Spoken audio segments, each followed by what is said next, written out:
பசுமை சேனல் இன்னைக்கு இந்த வீடியோ என்ன பார்க்க போறோம் அப்படின்னு பார்த்தீங்கன்னா காஞ்சிபுரத்தை சேர்ந்த சரவணன் அவரோட பணிக்கு தான் போகிறோம். இவர் பார்த்தீங்கன்னா செயற்கை விவசாயம் தாங்க. பல பயிர்கள் பண்ணிட்டு இருக்காருங்க. நெல் பண்றாரு, கத்திரி பண்றாரு, வாழை பண்றாரு. அவர் குடும்பத்துக்கு தேவையான ஒரு 20 சென்ட்ல வந்து நிலம் வந்திருக்காரு, மீன் பண்ணிருக்காரு, நெல்லை வந்து ஒரு புதிய ரகம் பண்ணியிருக்காரு. அது மட்டும் இல்லாம மிளகாவும் பண்ணிட்டு இருக்காரு. மிளகால நாட்டு மிளகாவும் பண்றாரு, ஹைபிரிட் மிளகாவும் பண்றாரு. இன்னைக்கு இந்த வீடியோ பார்த்தீங்கன்னா நம்ம சரவணன் அவர் என்ன பண்ணியிருக்காருன்னா கெமிக்கல் விவசாயம் தாங்க அவரு. ஆனா அவர் இயற்கைக்கு மாற போற என்ன காரணம் கேட்டீங்கன்னா அந்த நம்ம ஜெகத்குருவை கண்டுபிடிச்ச அந்த குரு பஞ்சகாவியம் தாங்க. பஞ்சகாவியம் வந்து தெரியும் 5 பொருட்கள், அது ரொம்ப செலவுங்க. அந்த குரு பஞ்சகாவியம் செலவே கிடையாதுங்க. ஒரு 30 ரூபாய்க்கு முடிச்சிடலாங்க. அதனால என்ன ஒரு விஷயம் பார்த்தீங்கன்னா ஒரு செயற்கையில பண்ற விவசாயி எந்த அளவுக்கு மகசூல் வருதோ அதே மகசூலை வந்து இந்த குரு பஞ்சகாவியை பயன்படுத்தி வந்து மகசூல் எடுத்துட்டு இருக்காரு. அதனால பார்த்தீங்கன்னா ஒரு செயற்கையில் வந்து இயற்கைக்கு மாற போறேன் அப்படின்னு சொல்லியிருந்தாரு. உண்மையே சந்தோஷமான விஷயம். அவர் பார்த்தா ஒரு 7-8 வீடியோ நான் போயிருக்கேன்.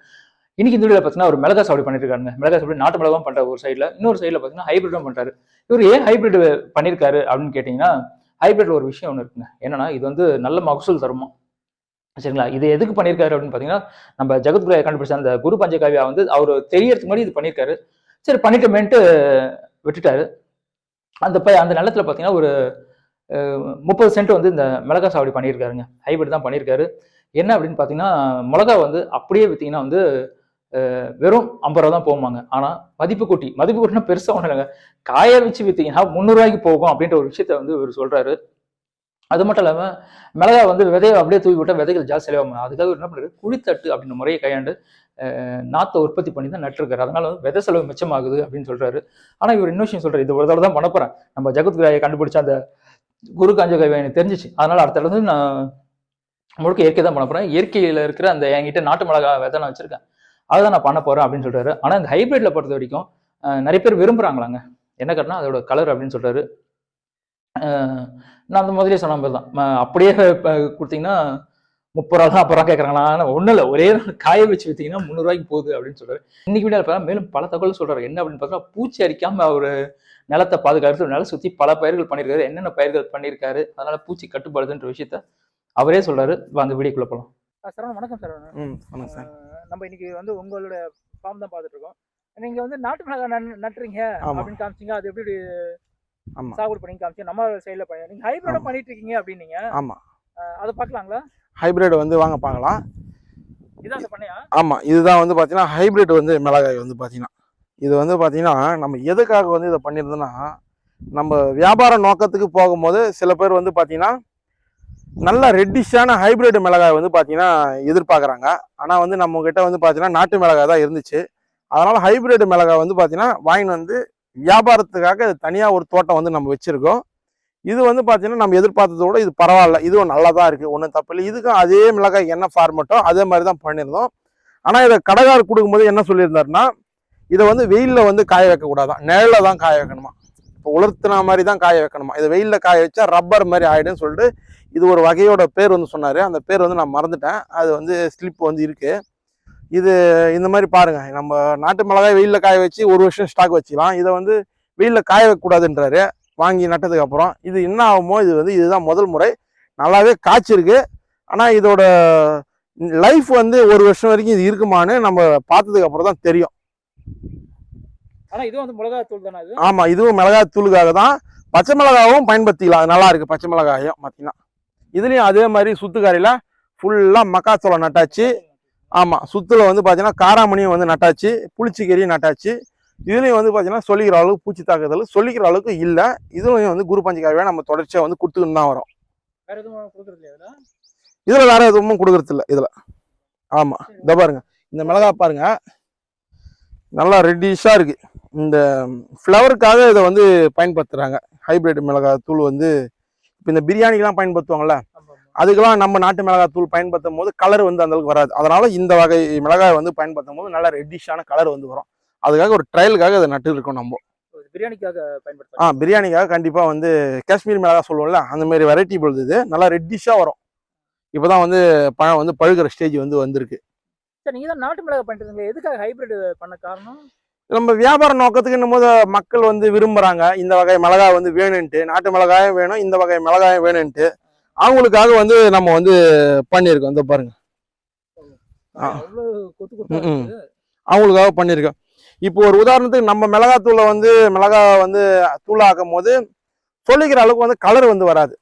அந்த மிளகாய் ஒரு 10 கிலோ வச்சு இதை ஒரு 2 கிலோ வச்சு நம்ம வந்து தூள் பண்ணும் போது நல்ல கலர் வந்து வரும்னு வந்து ஒரு நம்பிக்கை இருக்கு. கடைக்காரர் வந்து அதான் சொல்லியிருந்தாரு. அதை நம்ம ஃபாலோ பண்ணலான்னு இந்த வாட்டி வந்து நட்டுருக்கோம். புதுசா இதுதான் முதல் முறையா நம்ம நட்டுருக்கோம். இதோட ரிசல்ட் எப்படி இருக்கு நம்ம அடுத்த வீடியோல நம்ம பார்ப்போம். சரி, ஓகே. நம்ம வந்து இது ரகம் பேர் உங்களுக்கு தெரியல. ரகம் பேர் எங்க இருந்து விதை வாங்கிட்டு வந்தீங்க? வாங்கிட்டு வந்தது வந்து பாத்தீங்கன்னா உத்தரமேரூர் தான் வாங்கிட்டு வந்தது. இது இது வந்து ஒரு பாக்கெட்டு தான். ஒரு பாக்கெட்டு அது வந்து பாத்தீங்கன்னா 500 ரூபாய். அதுல வந்து பாத்தீங்கன்னா ஒரு 300ல இருந்து ஒரு 500 சீடு தான் வந்து போட்டு இருந்துச்சு. அப்படி இருக்கும் பட்சத்தில் இன்னைக்கு இருக்கிற காலகட்டத்தில் விதைகள் வந்து பார்த்தீங்கன்னா நம்ம கடையிலலாம் வாங்கி நம்ம விதைகள்லாம் வந்து அதிகமான தோட்டம்லாம் உற்பத்தி பண்ண முடியாது. நம்மளா விதைகள் உற்பத்தி பண்ணுற மாதிரி நாட்டு வகையே வந்து நமக்கு சிறந்தது. நம்மளா அதில் வந்து விதையை எடுத்து உற்பத்தி பண்ணிக்கலாம். இதெல்லாம் வந்து விதை வந்து எடுத்து உற்பத்தி பண்ண முடியுமான்னு எனக்கு தெரியல. அது ஒரு கேள்விக்குறி தான். ஏன்னா இது ஹைபிரிட்ன்றதுனால. சரி, இப்போ விதை வாங்கிட்டு வந்தீங்க, அது அப்படியே தூவி விட்டீங்களா இல்லை நாற்று தனியாக விட்டீங்களா? அது வந்து பார்த்தீங்கன்னா நம்ம குழித்தட்டு சொல்லியிருந்தோம்ல ஆல்ரெடி, அந்த குழித்தட்டில் தான் வந்து பார்த்தீங்கன்னா இதை போட்டு இது எல்லாமே நம்ம வந்து நடவு வந்து பண்ணியிருந்தோம். இதை பாருங்க, இது எல்லாமே குழித்தட்டில் வந்து நாமளா வந்து இது பண்ணது தான். இது வந்து வாங்கின்னு வரல, செடியை வந்து நாமளா வந்து இது பண்ணது தான். இதை பாருங்க, குழித்தட்டை வந்து பார்த்தீங்கன்னா விதையை எடுத்துன்னு வந்து ஒன்று ஒன்றா நட்டு இதில் வந்து தோட்டத்தை நம்ம உருவாக்கிக்கிறோம். இது எல்லாமே வந்து பார்த்தீங்கன்னா நம்ம வாங்கின்னு வந்த விதை எல்லாமே சக்ஸஸ் தான் ஆச்சு. ஒன்றுமே காலியா? எதுவுமே காலி இல்லை. இந்த பாருங்க, இந்த ரெண்டுத்துக்கான வித்தியாசத்தை பாருங்க. ஆமா, இதுதான் நம்ம நாட்டு மிளகாய்.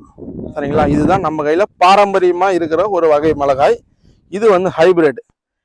இதெல்லாம் வந்து பாத்தீங்கன்னா ஹெவியான காரம் இருக்கும். மிளகாய் வந்து பாத்தீங்கன்னா கெட்டு போகாது. நீண்ட நாள் 1 வருஷம் கூட நம்ம வீட்டுல வச்சு பயன்படுத்தலாம். அந்த வகை மிளகாய். இது வந்து இப்பதான் ஆரம்பிச்சிருக்கு. இன்னும் போக போக கண்டிப்பா நல்லா இருக்கும். இது நல்லா பெருசு பெருசா வரும். இது பார்க்கும்போது நாட்டு ரகம் நட்டுறீங்க, ஹைபிரிட் ரெண்டு சேர்த்து நட்டுறீங்களா? இங்க இது ஹைபிரிட்டுக்காகவே இந்த தோட்டத்தை வந்து நம்ம நட்டோம். இதுல வந்து இடையில வந்து நாத்து வந்து பத்தலை, நமக்கு போதிய அளவு நாத்து வந்து இல்லை. அதனால மீதி இருக்கிற காலி இடத்துல வந்து பாத்தீங்கன்னா நாட்டு வகை மிளகாயை வந்து நட்டுருக்கோம். சுத்துல ஃபுல்லாவே வந்து ஆல்ரெடி நம்ம சொன்ன மாதிரி மக்காச்சோளம், காராமணி, புளிச்சக்கீரை. இந்த தோட்டத்துக்கு ஒரு பாதுகாப்பு வேலி. அது ஆடு மாடு வந்தாலும் நேரம் அதுதான் மேயணும், பூச்சி வந்தாலும் நேரம் அதில் தான் உக்காரணும். அதுக்காக வந்து இதை நட்டுருக்கோம். இதை வந்து வீட்டு யூஸ்க்கும் நம்ம பண்ணிக்கலாம். புளிச்சக்கீரை ஆல்ரெடி எல்லாருக்குமே தெரியும். மக்காச்சோளமும் நம்ம பண்ணிக்கலாம். நம்ம இதுக்கு உரங்கள் என்ன மாதிரி உரங்கள் கொடுக்குறீங்க? இது உரங்கள் வந்து பார்த்தீங்கன்னா நம்ம வந்து குரு பஞ்சகாவியா இப்போதான் நம்ம கைக்கு வந்து கிடைச்சிருக்கு. இது நடும்போதெல்லாம் நம்ம கைக்கு இல்லை. அதுக்கப்புறம் நம்ம வந்து தெளிக்க ஆரம்பித்தோம். தெளிக்க ஆரம்பிச்சதுக்கு அப்புறம் தான் நம்ம குரு பஞ்சகாவியா வந்து பார்த்தீங்கன்னா நம்ம இப்போ உற்பத்தி பண்ணியிருக்கோம். அதனால இதுக்கு முன்னாடி உரம் கொடுத்தது வந்து பார்த்தீங்கன்னா டிஏபி, பொட்டாசு, காம்ப்ளெக்ஸ், இது 3மே தான் வந்து நம்ம வந்து கொடுத்துருக்கோம். இது வந்து ஒரு 3 முறை வந்து கொடுத்துருக்கோம். இதுக்கு வந்து பஞ்சகாவியா வந்து ஸ்ப்ரே வந்து பண்ணியிருக்கோம். கொடுக்குற அளவுக்கு இப்போ வந்து நம்ம கையில் இல்லை. இப்போதான் நம்ம உற்பத்தி பண்ணியிருக்கோம். அடுத்த முறை வந்து பார்த்தீங்கன்னா நம்ம ஆல்ரெடி ஒரு தோட்டத்தில் வந்து உற்பத்தி பண்ணியிருக்கோம் குரு பஞ்சகாவியாவே வச்சு. அடுத்த முறை தரவையில கொடுத்து குரு பஞ்சகாவியாலே முழுக்க பண்ணலான்னு ஒரு முடிவு பண்ணி வச்சிருக்கோம். அடுத்த வருஷம்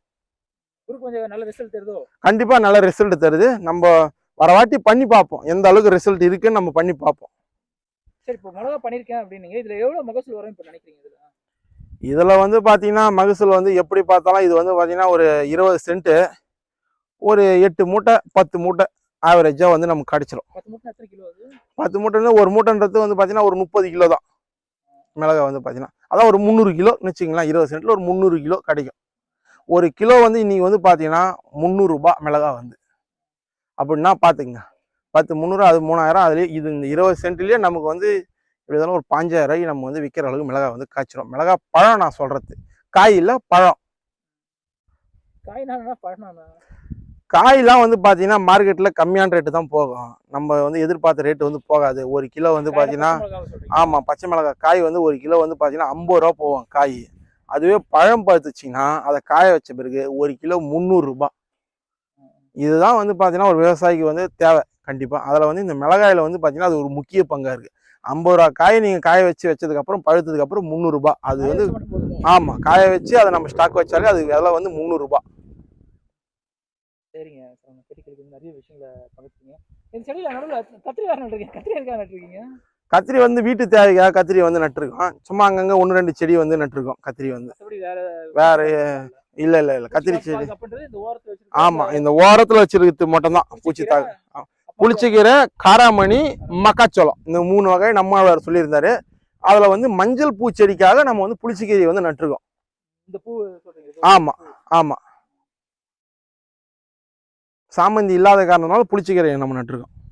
சரிங்க, நிறைய விஷயங்களை பகிர்ந்தீங்க. ரொம்ப நன்றி. சரி, நன்றி.